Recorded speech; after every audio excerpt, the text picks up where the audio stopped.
Hi, everyone. Welcome. I'm Jan Mercer-Doms, the Vice President of U.S. Development with Join Mayshad. We are an ecosystem of brands for women, by women, connecting women to each other and to the companies, causes, and organizations that champion equity for women professionally and personally. Today, you are here with us watching our Diversity, Equity, and Inclusion show brought to you each and every week. Please make sure to join our YouTube channel, Join Mayshad, to stay caught up on all of our weekly content. And check us out at joinmayshad.com to learn more about how you too can become a part of the way in which we revolutionize how professional women connect, engage, and do business together. I am incredibly thrilled to introduce Gwendolyn Turner to you today. Hi, Gwendolyn, welcome. Thank you so much. Thanks for having me, Jan. You're so welcome. So I love 2020 stories that are about growth and launch and innovation. And it's perfect having you here with us today at this moment in time as we're thinking about fall. And a lot of us talk about fall forward and how are we using this time to tap deeply into our sense of creativity, our sense of innovation, our sense of purpose. And you've launched your own company this year called Steel and Grace. Congratulations. Thank you so much. Thank you. You're welcome. Talk to us about the inspiration behind Steel and Grace and what you hope to accomplish. Well, Jan, I am the mom of two very active boys. I have a 10-year-old and a 7-year-old. And they were actually my inspiration. I spent a fair amount of time in corporate America creating and launching diversity and inclusion efforts and really having a great time doing that. But what I realized was that there was a missing component when we talk about inclusion. And as I worked, I realized that there was the missing component for me was as a working mom, working moms weren't always a part of the conversation. Pumping rooms, generous pay, paid leave, for example, and then returnships and women who decide that they want to leave the workplace and then come back. And many women I've experienced have hit a glass ceiling because they come back and it's interesting that they're not able to kind of pick up where they left off or able to take some of the experiences they've had in motherhood, apply them to the work that they do and continue to grow within their organizations.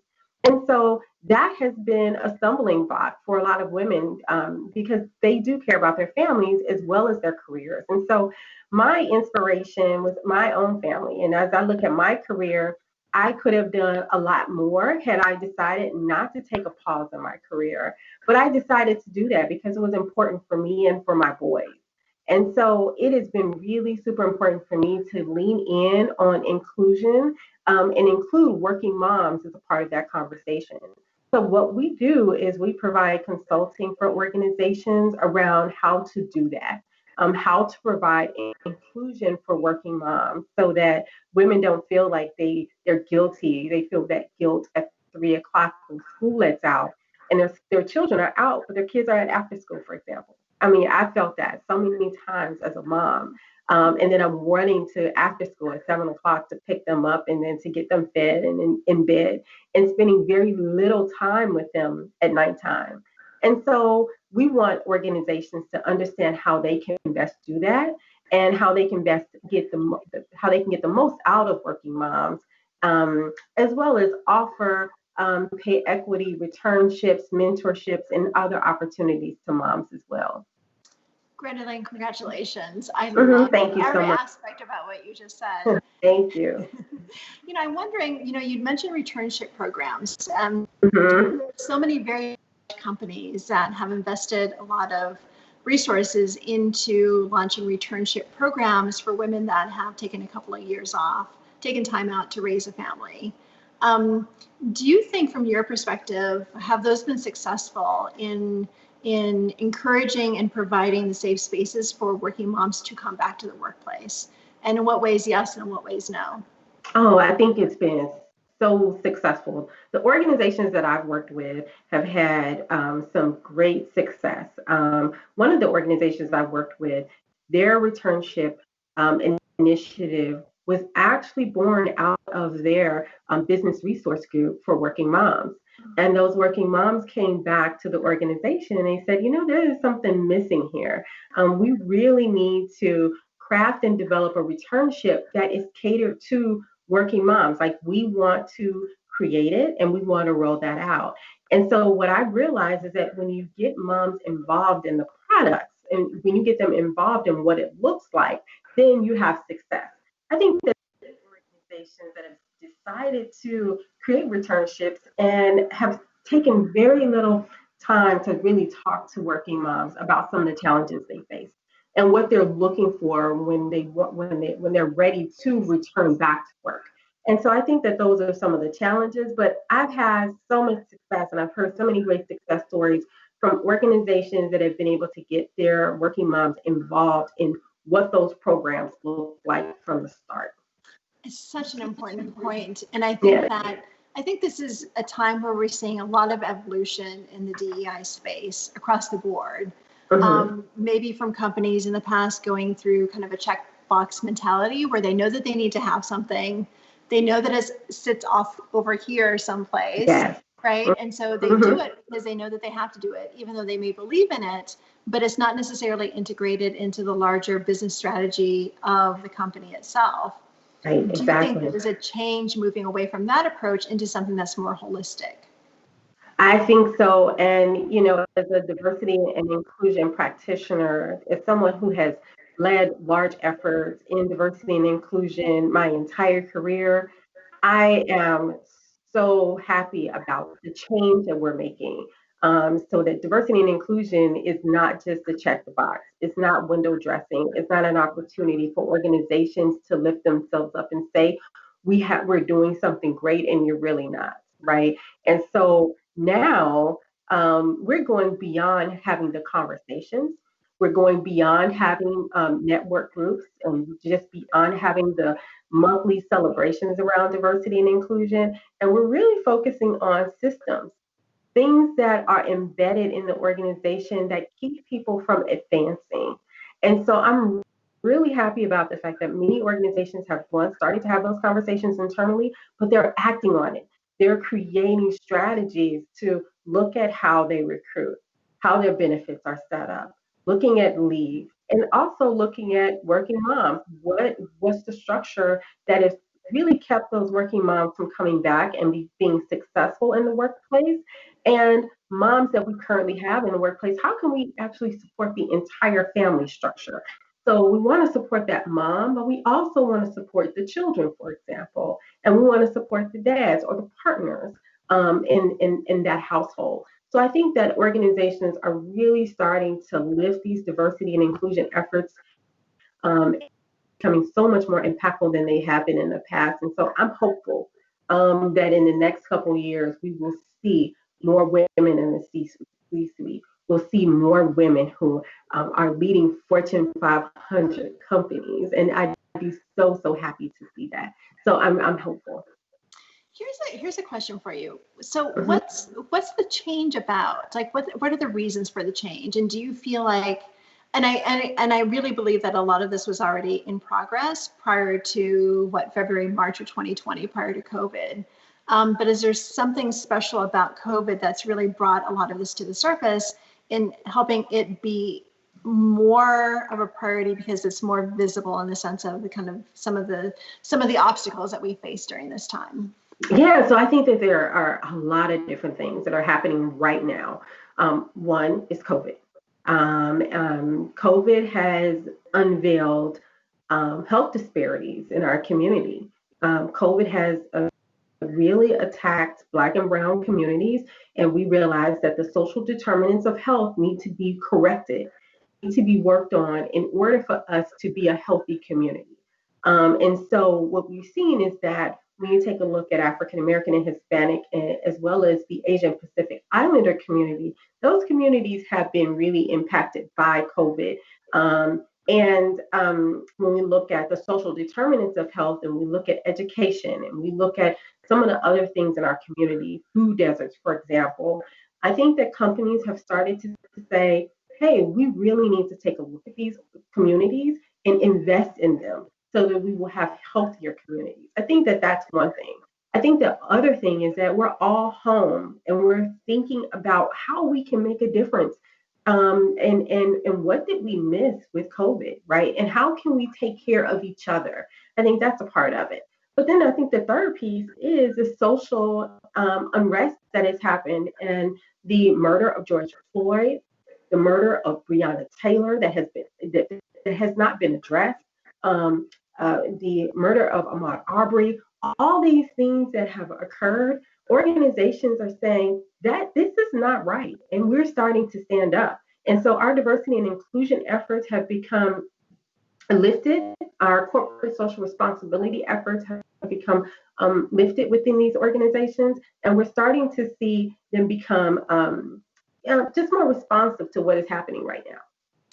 It's interesting, and I agree with everything you just said, particularly as we think about the way in which the world is simultaneously global, but yet also what the pandemic has done is brought much more of a local focus to how we think about life, right? And so now our companies are literally like in our living rooms with us, right? And and you're much more visible, right? In a way where before we went to an office and we showed up and we participated as workers, as leaders, as, managers, directors, C-suite, but now we're all at home. And I'm wondering if there's a different way in which a company is actually viewing its human capital as an asset, because we're all, not to sound overly cliche, but we're kind of all in this together because we're all visible to each other in different ways now. Yes, we are. We're definitely all in this together. And I think that for organizations that I have worked with, they're looking at how they can continue to keep the morale up for many of their colleagues.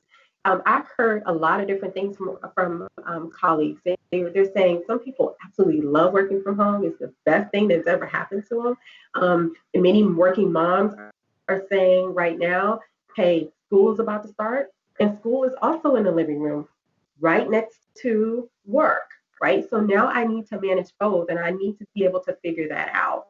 And I'm really proud of all the organizations that have stepped up to the plate and said, hey, if you have children at home, we're not expecting you to be online between 8 and 5. Whatever works for you, works for you. So those organizations have really done a great job with that. And then there are those that are saying, you know what, I just cannot wait till the office to open back up. I'm ready to go back to the office. Very few of those. I'm not in that camp. But a lot of people really want to get back to the office. And I think that as leaders, from an HR perspective, from a human resources perspective, we're working on ways that we can continue to motivate colleagues. Also provide development opportunities and stretch projects and initiatives for them to work on as well. Because we know that when people are able, particularly women, are able to get that visibility, they're able to rise up within the organization, right? Because you're able to get the development that you need and to get in front of the key stakeholders and the influencers that you need to get in front of in order to get those big projects, to get that next assignment. And so for women, so many of us are very much focused on the fact that we're really growing in organizations. We don't want to take a step back. So we want to continue with that momentum and that visibility. And so I think that from a human capital perspective, those are some of the things that we need to be focused on. Do you think also in this time of digital communication that it opens up a whole different possibility of how we think about equal access? Because literally now, instead of being invited or being included or excluded from meetings, or being included from or excluded from conversations, or trips to a ball game, or networking on the golf course, or whatever, many of those activities are now very limited. And so we're kind of almost reduced to our little Zoom rectangle, right? And in many conversations, right? And this is where I think that women can really shine, because this is what we do really well. We communicate, we make connections, we converse. We don't need all the fancy bells and whistles around us. Like, we actually know how to do this really well. And I love what you said earlier in our conversation around stepping into your power. Mm-hmm. Right? Knowing that this is a moment in time where you can actually start to take some risks and to think of how, in the sense of like how you think about your own career trajectory. Right, exactly. I must tell you that the best relationships that I have built over the last 2-3 years have been during this time of COVID. I have really been able to create and bond with people in a different way. And people that I see every single day, right? The things that I may miss and seeing that person, I'm able to pick up on if I'm on a Zoom call, for example. And so it's really awesome because I've been able to dig deeper in my relationships with leaders, and they've been able to do the same. And I think that a part of getting the visibility and really being inclusive is also upon our colleagues. And one of the things I always say is that as a woman in corporate America, you have to be aggressor, you have to take the lead, and you have to get out there. And so what I've done, and so many, I've noticed a lot of other women do, is that they insert themselves, right? And they do set up 15-minute coffee chats with people, or they use the chat function in Zoom or on Teams, for example, just to check in on colleagues. And so I think that that's important too. And it's important for us to be able to maintain that level of visibility. Mm-hmm. I love what you just said about the chat function in Zoom, because that's almost like the new next gen version of LinkedIn Messenger, right? Right. Immediate access is immediate conversation. Immediate conversation, right? Yeah. So, Gwendolyn, you've had some incredible experience heading DEI and talent management for really big, very well-respected brands such as Northwestern University, Pfizer, Kellogg's, Kraft Foods, and most recently Northwest Permanente, which is a part of Kaiser Permanente. Yeah. So those are such diverse brands, but also incredibly well respected. What did you learn about your time working for such incredibly American iconic companies that now you take with you in your launching of your own business? And then let's answer that first. And then the second part of that question, what advice would you give to those brands now, knowing what you know? You know, it's interesting because I learned something valuable from all of the organizations, but I would say as a collective, I worked for, all of the companies that you mentioned or the organizations that you mentioned. And the one thing I would say that I've learned from all of them is to stand on what you believe and never move from that. Stand on what you believe.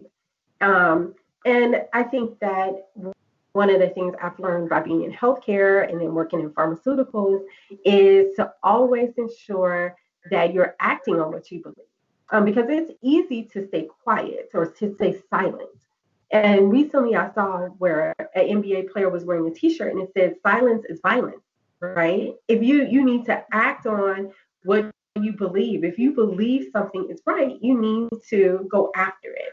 And so that's something that that I've learned from all the organizations that I've been a part of, and it's really helped me personally and professionally, because I truly believe that having an inclusive work environment leads to better results. And I've been able to move full steam with that belief. I've been able to create strategies for organizations, help them create network groups, really be able to take our message globally about being inclusive.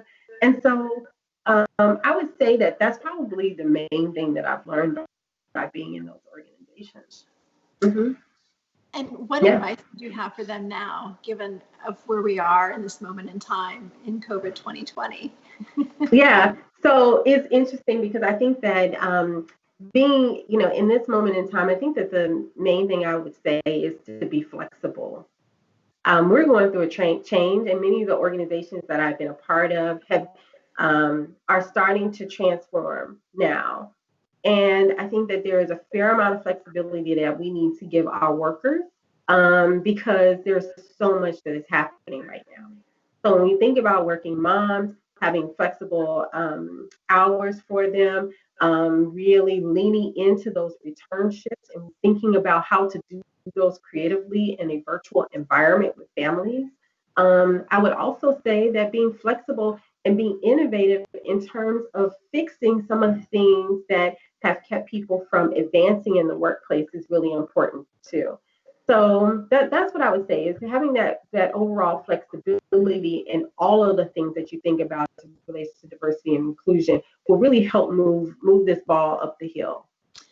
It's interesting what you're saying around the theme of flexibility, because I think in the past, so much of what we've as companies have focused on when we think about equity are things like number of women in C-suite, number of women on boards, right? Right. You know, at which moment in time will we reach pay equity? And those are very much, those are all like very quantitatively driven in the sense of like, Mm-hmm. pretty apparent if you're making progress. But when you talk about, you know, the things that will really truly inspire someone who's on a team to want to stay engaged, to want to be a part of the corporate culture, to want to think about and envision a longer tenure with that company, a lot of it's very subjective, right? Like creating opportunities for flexibility, providing training that, you know, could lead to how one thinks about building their career within a company. Right. So that requires a whole different layer of complexity and commitment that HR professionals need to have, because no longer is it really just about counting, right? No, it's not about counting. Right. Not at all. Yeah, it is definitely about the inclusive environments that you create, the culture within your organization. That is really what it's all about. Recently, we had a young lady who interviewed for our organization, and her very first question was, hey, you know, as an African American female, how will I be received here? I want to have a voice. I want to be heard. And I've heard that in so many organizations, many women of color don't feel like they're included. And so I was so proud of her question. I was really, really happy that she asked that question. But one of the things that we're focused on is understanding that with especially a new generation of employees or workers coming on board, they're really, really focused on what is the culture of the organization and what do you stand for? And do those things align for me? And if they do, I want to be a part of the team. If they don't, I really need to opt out and go someplace else. And so they're standing firmly on that. And so our organizations need to do the same. And so I was really, really happy to hear that young lady say that.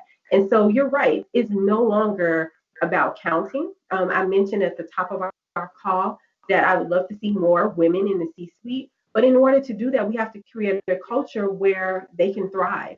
And so those two things go hand in hand. And I think that it is definitely a journey for most organizations. And there's also a danger of counting only, you know, what an organization deems to be the best of the best, right? Women on boards, number of women in the C-suite. When, you know, companies, particularly the types of companies that you work for, those are thousands, if not tens of thousands of employees. And that means a lot of women who may not be at the C-suite, but really truly do want to carve out their career and really truly do want to be on the path of continuous improvement. Right, that is very true. You know, the first thing I do whenever I work with an organization is I go to their website. And the first place I go is to their board of directors. And then I go to their executive team just to see what that diversity looks like, right? And I talk about that diversity. Whenever I'm talking with people in the organization, I'm like, well, your board is not very diverse, or your management team is not very diverse, right? And so we talk about those sort of things and what we can do within the culture in order to build a bench or a pipeline of leadership that is different than what currently exists. And I think that oftentimes organizations forget about their customer base too, because as we look at the demographics, we look at the customer base, that really should be reflective in your organization's leadership.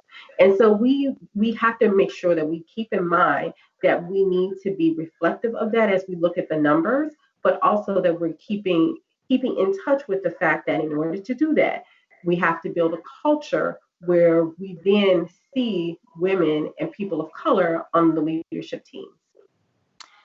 I want to talk a bit about an article that you wrote called What Leaders Need to Know About What Black Working Mothers Need.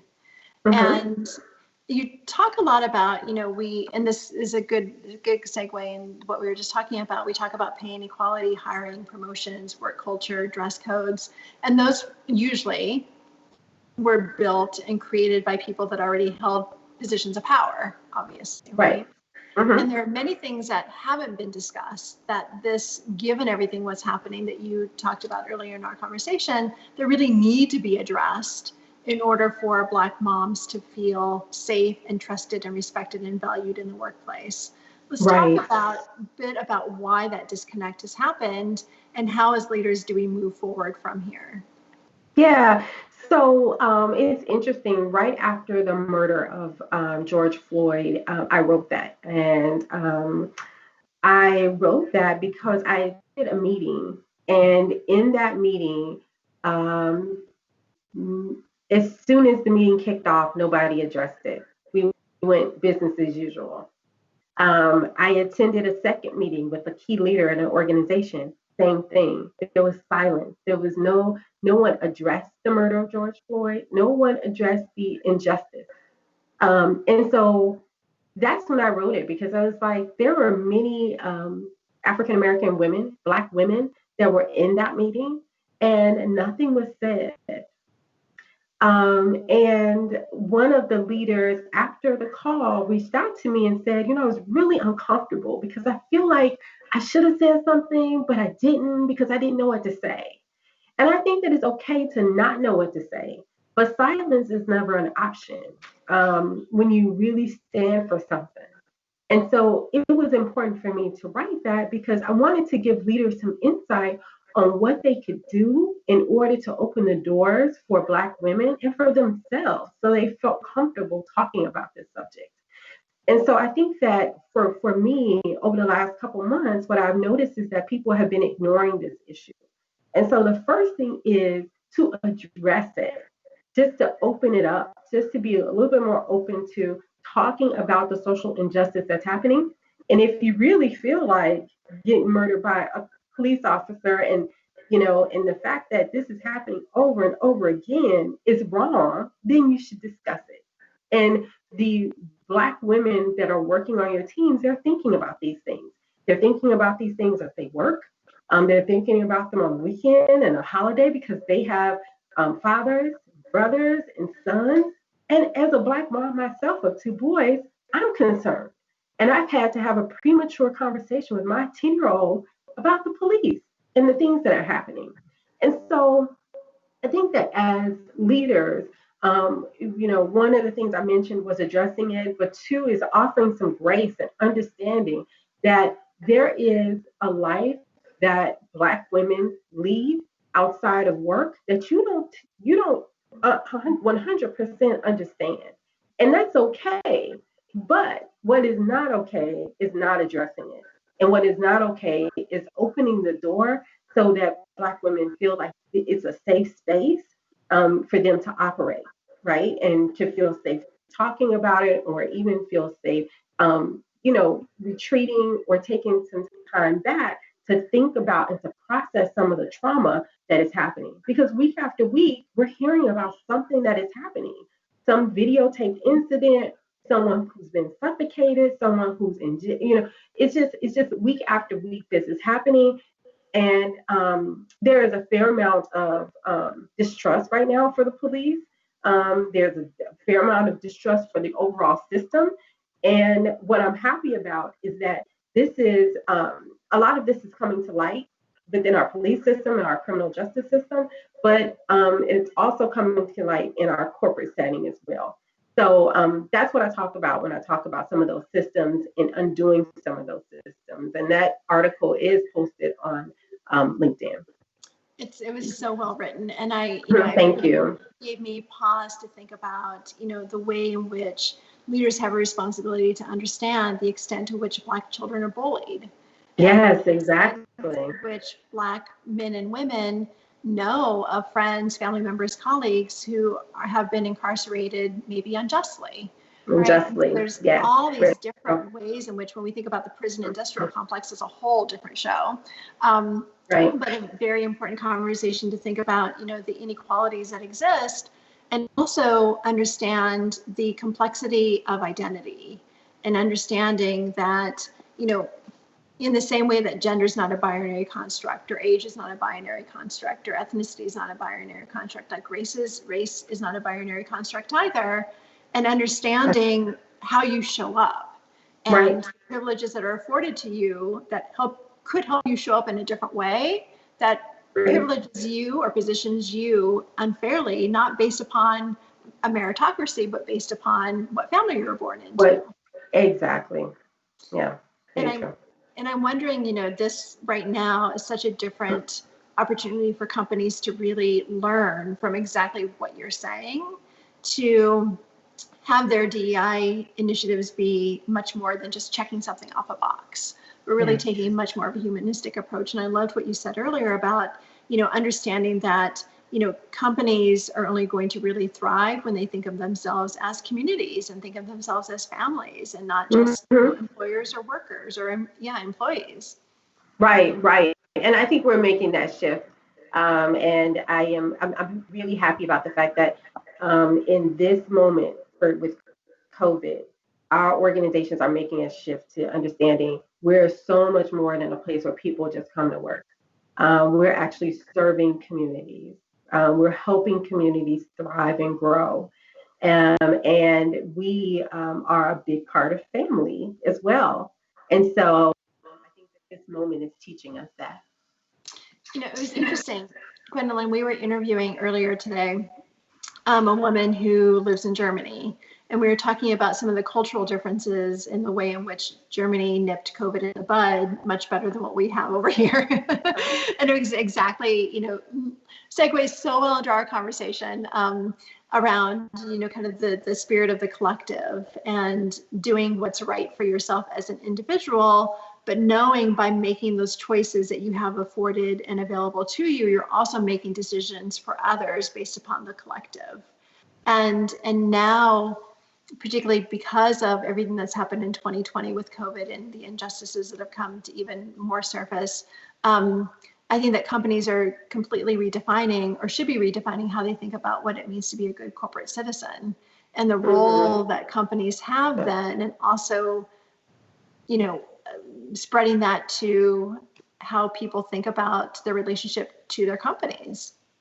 Right, right. And I think that people are also thinking about not only their organizations, but organizations that they see on a daily basis. They're making purchases based on how organizations are responding to COVID, right? And responding to social injustice that has happened. People are actually saying, I am going to switch my financial institution, or I'm looking for a car, and this organization really stepped up to the plate during this particular time. And I'm happy to see that. But I'm seeing that more and more consumers are starting to have their say too, and saying that if we're going to purchase our goods and our services from you, you're going to have to patronize our businesses as well. And so there's also this growth of Black-owned businesses and ensuring that corporations are supporting those Black-owned businesses through supplier diversity efforts. And I've been very close to supplier diversity efforts in my career as well. But it is holistic. It is the workforce piece, it's corporate social responsibility, and it's also this economic development piece as well. Responsibility that organizations have to service their communities. The people that actually purchase goods and services from them are also entrepreneurs, and it's really important for them to be able to partner with them. I think what's also interesting right now too is, the way in which information is disseminated. And, when we think about from the HR perspective, there's Glassdoor, right? And so Glassdoor helps one get a snapshot of a company from, what was an interview like to what is it like to be an employee, right? And it seems like we're in the next evolution of all of this crowdsourced information, in the sense of having so much of this technology available to us 24/7 via social media, via LinkedIn, via many other platforms, where consumers not just have a choice with how they use their pocketbook, but they also have a choice in how they communicate communicate and separate the good apples from the bad apples, in the sense of who we should be supporting. Yeah, yeah, definitely. I've noticed that during this time that on social media, that people are making choices as well on where to advertise based on the beliefs and the systems that organizations have. And so I think that that is a powerful tool in and of itself. Yeah. Gwendolyn, as you think about the next 5 years for your company, Steel and Grace, how do you hope to grow and scale? What would be your ultimate vision for you as the founder of Steel and Grace 5 years from now? I'm hoping that in 5 years that having pumping rooms for women within corporations will be commonplace. That we have impacted that. There are so many organizations that I go into that have them and they're not appropriate, right? They're closets, for example. They're not places where we would want to go and pump for our children. And so it's really important to have that space for women available in every organization in the country. So if you're working someplace, there should not be any question that that would be an issue for you. The second thing is that our organization is really focusing on helping organizations transform work for women so that they know that their organization is one that supports them, supports their development, will mentor them, will develop them, and want to see them in the C-suite. So I would like to be able to have more and more leaders talking about the fact that having working moms in the workplace is important. It adds value to the organization, and really being able to grow them within their organizations. And then third, our organization is really a sounding board for executives, a place where executives can go and talk about how they can show up within their organizations. Just like I helped that leader with the issues that were happening in his organization around the murder of George Floyd and addressing that. I'm hoping that we can help other leaders with the things that they need to do in order to move their missions forward and to help them with diversity and inclusion. So I'm really hoping that our organization will serve as that, and that we can also partner with some of those technology partners that you talked about earlier that can provide much needed tools to working moms. It's interesting, and even in the short term, I think that many leaders are really grappling with how to transform a corporate culture to make sure that it's inclusive during a moment in time when now from September, October on, there may be a certain percentage of the workplace that's actually physically back at the office on site, and a percentage of the workforce that's going to be at home. And in many conversations that we have with leaders, there is a gender divide to that in the sense of how that could play out. Yes, very much so. Yeah, talk to us a bit about that from what you're seeing, and how are really conscious leaders leading through that now differently to make sure that that divide does not have longer term gender implications. Yes, and so that's one of the things that we're working on right now with an organization, is really focusing on making sure that that doesn't happen. And what we've seen is that many of the men are saying we'll go back into the office, and then many of the women are saying that we'll stay at home and work. And so they're one of the leaders that I'm working with is being very, very conscious about that, and being very vocal about the fact that we want everyone to feel, the entire family unit to feel like they can stay home, no matter who works here. We just because you're the dad doesn't mean that you need to be back in the office, right? And the mom, you don't need to. Whoever feels like they want to come into the office is welcome to come into the office, and we will continue to support the person who stays at home. And so it's really important that our leaders talk about that.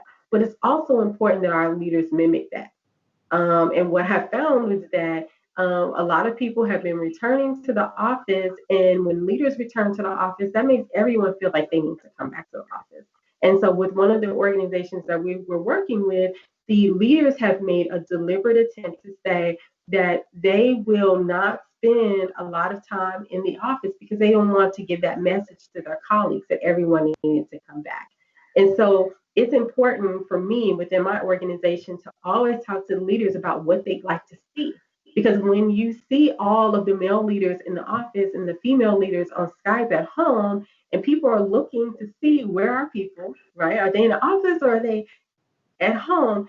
It's really important for people, for colleagues, for your management teams to understand that wherever they deem that where they need to be is where they need to be is totally and completely fine with the organization. That not only needs to be said one time, it needs to be said two, three, four times. It needs to be said over and over again for people to really understand it. And it needs to be mimicked. You need to be able to demonstrate that and show it, because no matter what you say, if you're doing something totally different, your colleagues are going to follow that. And so it's really important that you demonstrate that behavior, that you play that out, and that you show it over and over. It's also very important that as we think about development opportunities for everyone, for people of color, for women, for Black colleagues, it is really important that we demonstrate that too. That we keep that front and center. We talk about all the things that we're doing in order to continue that personal development, so that people don't feel like they're just continuously just working the current job that they have from home, right? So they feel like they're doing some other things in order to stretch themselves and to give themselves an opportunity to grow into other roles within the company. So again, we need to all talk about that, but we also should demonstrate that and lift up success stories around how we've been able to do that during COVID. So that's a little taste of some of the work that I am doing with organizations during this time. But I just think that question that you asked is so very important for us to lean in on that. It's so true, and I really appreciate what you just said around around role modeling the behavior. Yes. And I think in this time period, what we've seen over the last 6 months is that look like we used to talk about the importance of the division of life and work, right? And we spent a lot of time, a lot of money having that conversation. But I think that now, so much of what we're doing is just kind of this big huddled mess of stuff we're all trying to figure out how to juggle it all, right? And so, because you're in your home.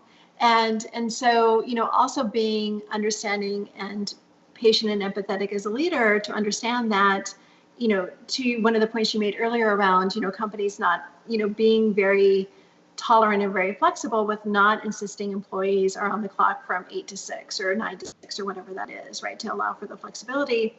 In the same way with text messaging and emails, like I think that we're even more hyper focused on when you get that text, you get that email, you feel that you need to respond immediately. Right. No matter what time of the day or night or weekend holiday it could be. Right. Exactly. I have to admit, we just came off of a holiday weekend, and I checked my my work text messaging several times, but I think that it also has to do with how you work, right? What works for you. So there are times when I am up late at night because that's what works for me. And it's not because I feel like I am just overworked that I just have to be, but I feel like that's quiet time for me. It's my downtime. And it's a time for me to be able to think without thinking about, okay, what am I going to do for lunch for the boys? What are we going to have for dinner? And getting one child on, a Zoom call and the other into a karate class virtually. It's just all, it's all a lot during the day. And so for me, I prefer to work at night, and there are times when I prefer to work. But what I've done with a lot of my colleagues is I ask them the question, hey, how do you prefer to work?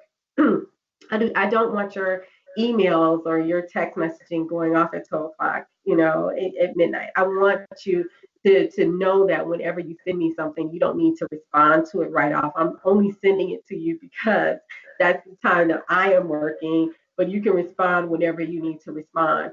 So being able to set up those parameters, those barriers with your colleagues is really important too during this time. And that's what we talk about when we talk about transforming work. It's about being transparent, and it's about communicating with your colleagues around how you work and how you like to work. I work with someone right now, and this woman works and she gets up at like 5 o'clock in the morning. Well, guess what? I'm not a morning person, right? I'm a night person. So, and she fully understands that. And we've had conversations about, and she doesn't have children. So we've had conversations about, hey, virtual school is going to be starting at 8:30, and I need to be on with the boys to make sure everybody gets on board and everything like that. And so it's important for me to set up those boundaries that nothing happens, and from a work perspective for me until after 9:30, when I know my boys are on their calls and everyone is set and ready to go. And so when we talk about transforming work, I think that that's what we talk about. It's really being able to create a work and a work life that works for all colleagues. I love the way you just said that. That is perfect. Gwendolyn, thank you so much. Oh, so we have our lightning round of questions now. We have 2 questions I love to ask all of our guests. First question, if you could describe 2020 in 3 words or less, how would you describe it? Oh my God. That's what I was saying. Oh my God. That's perfect. Next question. There's nothing more that needs to be said about that, honestly. Oh my God. I love that. What advice would you give today to your 85-year-old self? Oh, wow. To my 85-year-old self. I don't know. I would say, keep moving. Don't stop. Right? Don't stop. Don't get comfortable. Keep moving. I love that. I love that. Gwendolyn, thank you so much for being with us today. I would love to have you back sometime very, very soon. We have so much to talk about as we continue to move forward in this crazy new world that is 2020 and beyond. Yes, thank you so much. This was a lot of fun. Thank you so much, You're welcome. How do our viewers stay in contact with you? Well, a couple ways. I am Gwen F. Turner on Twitter, so at Gwen F. Turner. I am Gwendolyn F. Turner on LinkedIn. And there's also Still in Grace site. So it's Still with an E and Grace. And you can go and join our collective. And we have newsletters that go out frequently about transforming work and tips for working moms. Great. Thank you so much, Gwendolyn. See you soon. Thank you so much. You're so welcome. Thank you, everyone, for staying with us today. I'm Jan Mercer-Dahms, the Vice President of U.S. Development with Join Mayshad. Check us out again, joinmayshad.com. See you next time. Bye, everyone.